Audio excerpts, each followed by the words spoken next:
En la hora de la verdad, el invitado del día. Presenta Colsubsidio, con todo lo que te mereces.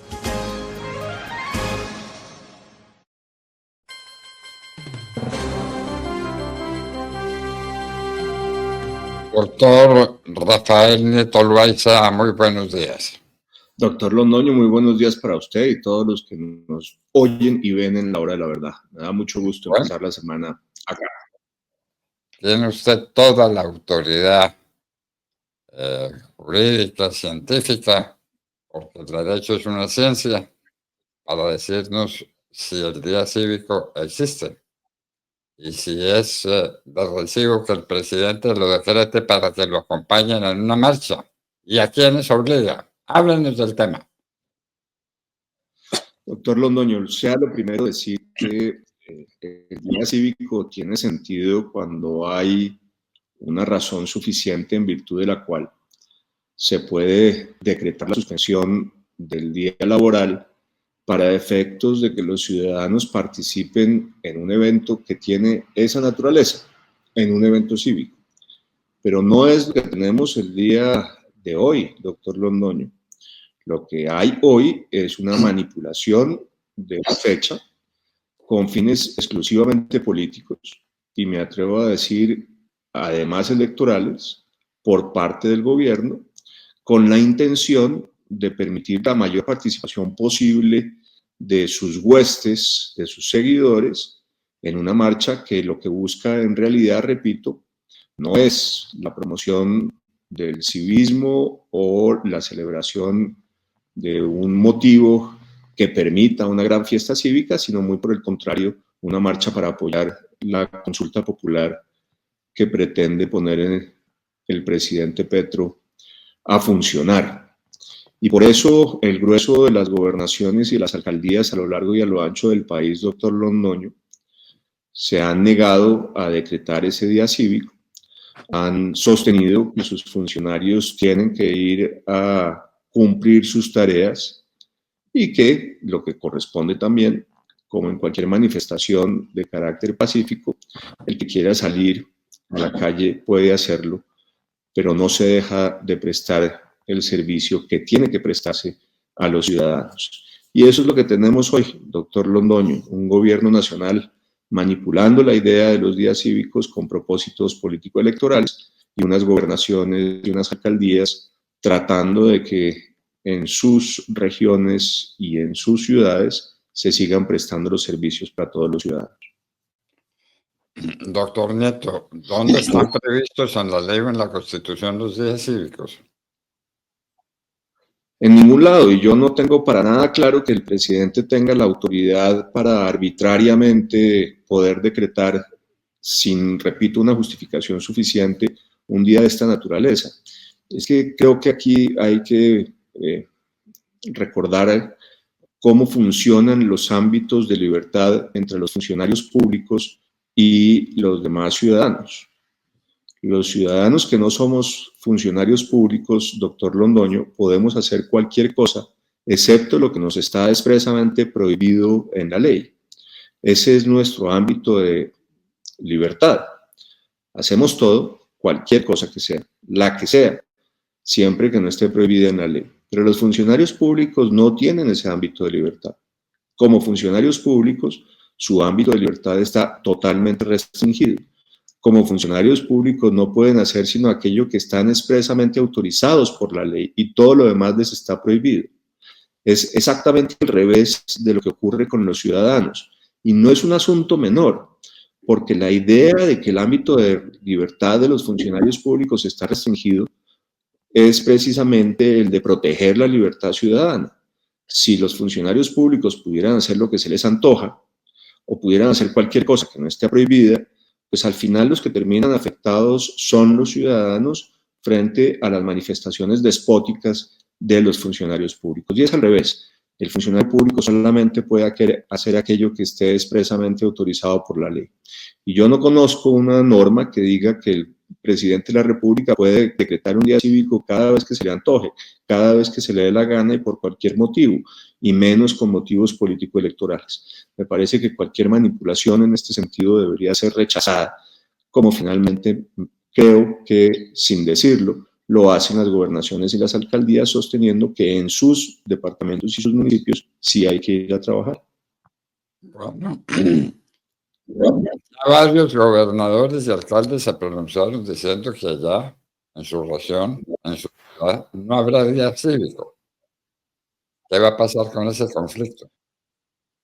El presidente que ordena el día cívico y el gobernador que dice que no hay día cívico en su departamento, o el alcalde que dice que no habría día cívico en su municipio. ¿Qué pasa en ese Lo que va a conflicto? pasar, doctor Londoño, lo que va a pasar, doctor Londoño, es que los funcionarios del orden nacional podrán no asistir a su trabajo y probablemente no lo harán porque les ha dado la libertad el presidente de la República de que no cumplan sus tareas y sus funciones. Eso afectará el servicio en el orden nacional para todos los ciudadanos que necesitan acudir al gobierno central, al gobierno nacional, pero que en los gobiernos departamentales y municipales sí se cumplirá su tarea. Y eso es lo que tendremos. En los departamentos y en los municipios, los funcionarios de los departamentos y de las ciudades trabajarán. Y en cambio en el gobierno nacional se rascarán la panza y algunos saldrán a apoyar la marcha de Petro. ¿Qué pasará, por ejemplo, con las notarías? Las notarías que son indispensables para tanta gente en tantos aspectos de la vida civil. ¿Qué pasa con ellos? Yo creo que las notarías tienen que prestar servicio y yo no creo que las notarías no puedan simplemente dejar de hacerlo con base en que Petro decidió que era un día cívico. Pero supongo que los funcionarios del Ministerio de Justicia, eso sí probablemente no irán a trabajar. Se quedarán en sus casas algunos y algunos saldrán a apoyar a Petro en esta manifestación que de cívica no tiene nada y que, repito, tiene solamente una intención político-electoral. Bueno, todo esto alrededor de la consulta popular. ¿Esto es una consulta popular lo que se está haciendo realmente? Yo no creo, doctor Londoño. Yo pienso aquí que hay que aclararle a las personas que están hoy con nosotros varias cosas. Uno, las consultas populares no sirven para aprobar normas jurídicas. En las consultas populares no se puede reemplazar el papel del Congreso, ni para hacer una reforma constitucional, ni para hacer una ley. No es el propósito ese de las consultas populares.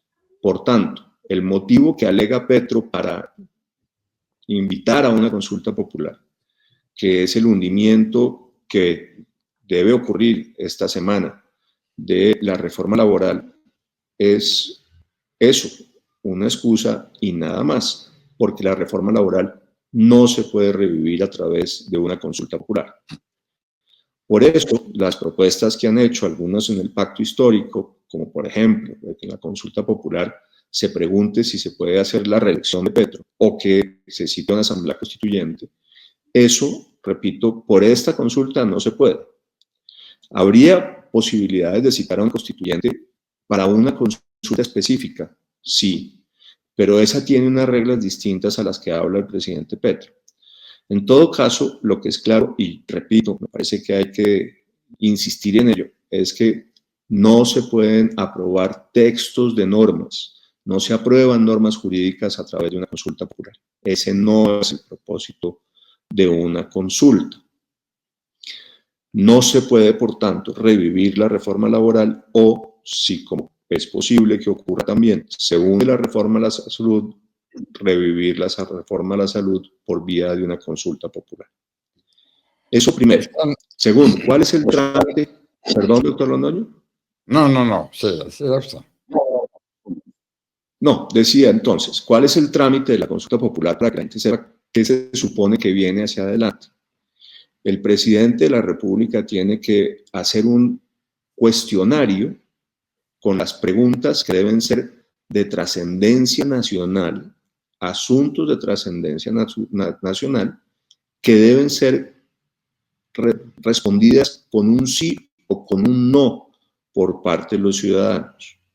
Una pregunta que no pueda ser respondida en estos términos dicotómicos de sí o no, no se puede formular en la consulta. Ese cuestionario tiene que llevarlo el gobierno nacional al Senado de la República. y en el Senado le deben dar un concepto favorable o no. Si el Senado le da un concepto negativo, se acaba la posibilidad de acudir a la consulta popular. El gobierno no podría hacerlo. Si el Senado le dice sí a la consulta popular, ese texto que recibió concepto favorable en el Senado pasa a su revisión en la Corte Constitucional.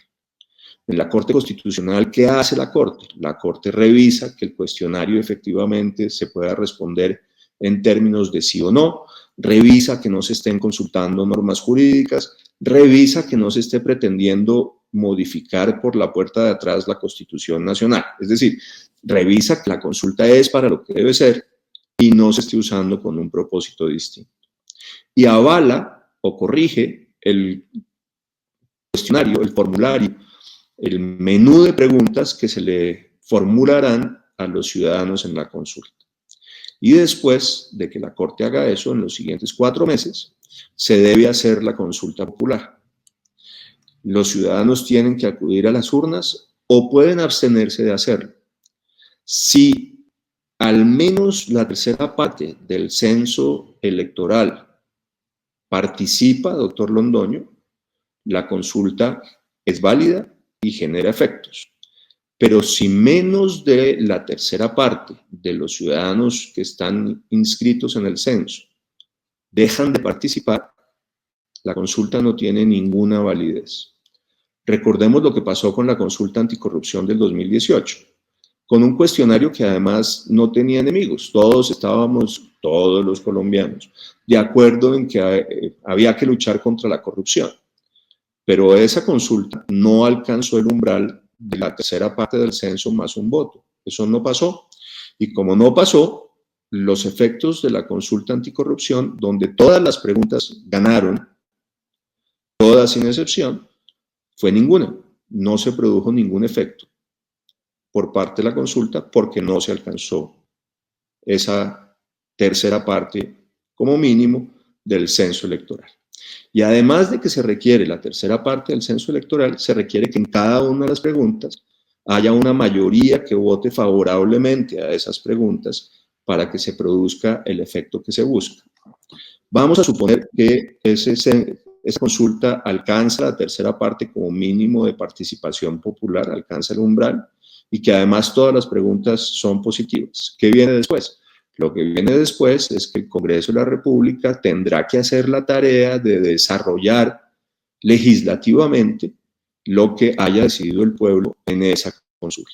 Es decir, se vuelve otra vez al Congreso para que el Congreso vuelva a estudiar el tema y decida sobre él. Así que venimos de que el Congreso niegue la reforma laboral y eventualmente la de la salud. Hay que pasar por el Senado para que el Senado le dé concepto favorable a la consulta. Y si se gana la consulta, es decir, se supera el umbral y las preguntas tienen respuestas positivas, el Congreso tiene que volver a estudiar los temas y aprobarlos en el marco de lo que tendría que hacer en relación con cualquier ley, doctor Londoño. De manera que lo que tendría que tener aquí claro es que no se aprueban normas jurídicas, no se pueden aprobar normas jurídicas en una consulta, no se puede reformar la Constitución a través de la consulta, y la clave del proceso es doble. Uno, ¿habrá o no habrá concepto favorable por parte del Senado? Si usted me pregunta a mí, yo lo que recomiendo es que el Senado no le dé concepto favorable a la consulta y la hunda de una vez. Y la pregunta es ¿por qué? Porque nos vamos a ahorrar de esa manera los entre 500.000 y 600.000 millones de pesos que cuesta la consulta, según palabras del presidente del Consejo Nacional Electoral, es decir, alrededor de 150 millones de dólares. En mitad de una crisis fiscal horrorosa que estamos viviendo, sin plata, porque no la hay, malgastar 150 millones de dólares a mí me parece una soberana tontería. ¿Y por qué digo que es mejor hundirla ahora? Porque no creo que haya posibilidades de que esa consulta alcance la tercera parte del censo electoral. Vuelvo a la historia, no la alcanzó la consulta anticorrupción que no tenía enemigos. Esta consulta de Petro, que sí los tiene, probablemente tenga muchas menos posibilidades que la consulta anticorrupción de superar esa tercera parte del censo. Y por tanto, si eso es finalmente lo que va a ocurrir, evitémonos ir a las urnas. Salvemos 150 millones de dólares que estarían mal gastados y hundamos de una vez la consulta en el Senado de la República. Doctor Nieto, usted ha dicho, y con toda razón, y volviendo atrás con su venia, que los días cívicos no existen en Colombia, ni en la Constitución, ni en la ley. Entonces, ¿qué pasa con un funcionario que extralimita sus funciones y hace lo que no le está permitido? Porque usted nos dijo también que un funcionario público no puede hacer sino aquello que expresamente le está permitido en la ley. Entonces, ¿qué sucede en ese caso? Yo lo que creo es que como es el presidente de la República quien decreta el día cívico, el control de su conducta tendría que estar en manos de la Comisión de Acusaciones, y usted sabe exactamente lo que ocurre en la Comisión de Acusaciones en relación con el presidente Petro. De manera que las especulaciones que hagamos sobre qué debería ocurrir se topan con la realidad de que la Comisión de Acusaciones nada hará, y mucho menos en este tema.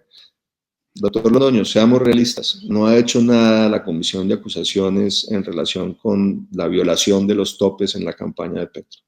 No ha hecho nada la Comisión de Acusaciones en relación con la financiación ilegal en la campaña de Petro. No ha hecho nada la Comisión de Acusaciones con la posibilidad de que el presidente Petro, siendo candidato, hubiera violado la ley y además el Código Penal con esa financiación ilegal y con esa violación de los topes. Y no ha hecho nada en relación con las otras demandas que se han puesto en contra de Petro en la Comisión de Acusaciones por la posibilidad de la comisión de otros delitos ya siendo presidente de la República. No ha dicho nada la Comisión de Acusaciones y no dirá nada sobre Papá Pitufo y la infiltración del narcotráfico en esa campaña. Y no ha dicho nada sobre la narcoavioneta. Y no han dicho nada sobre la financiación de la campaña por el narco de Casanare, cuyo alias ya no me acuerdo. Suponer que la Comisión de Acusaciones vaya a decir algo sobre el día cívico, no caigo en esa ingenuidad. Bueno. Y a todas estas el procurador mudo, ¿no? ¿O usted lo ha oído hablar sobre estos temas fundamentales que usted propone? El procurador no va a decir nada, creo, sobre el tema de los días cívicos. Me parece además que